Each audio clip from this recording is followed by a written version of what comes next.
একদিন একটি গ্রামে একজন অন্ধ ব্যক্তি হাতে হারিকেন নিয়ে যাচ্ছিলেন। তখন পেছন থেকে ডাক দিয়ে একজন যুবক ওনাকে বলে, আরে আপনি তো অন্ধ, চোখে দেখেন না, তবে এই প্রদীপ নিয়ে ঘোড়ার নাটক করছেন কেন?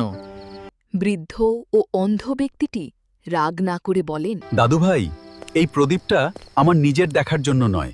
এখানে অনেক মানুষ রাস্তায় অন্ধকারে হাঁটেন, তাদের সুবিধার জন্য। জবাবে ওই যুবক একটু অহংকার দেখিয়ে বৃদ্ধ ব্যক্তিকে বলে, নিজের জন্য না হলে কার জন্য? খামোখা তেল পুড়িয়ে লাভ কি? এই কথোপকথনের মাঝে হঠাৎ করে পিছন থেকে একটি গরুর গাড়ি আসে এবং তাদেরকে দেখে গরু গাড়ি থামায়।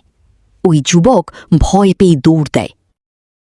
গরুর গাড়ির চালক বৃদ্ধ দাদুকে ধন্যবাদ জানায় এবং বলে, ভাগ্যিস আলোটা ছিল, না হলে অন্ধকারে আপনাদের ওপর গাড়ি উঠিয়ে দিতাম।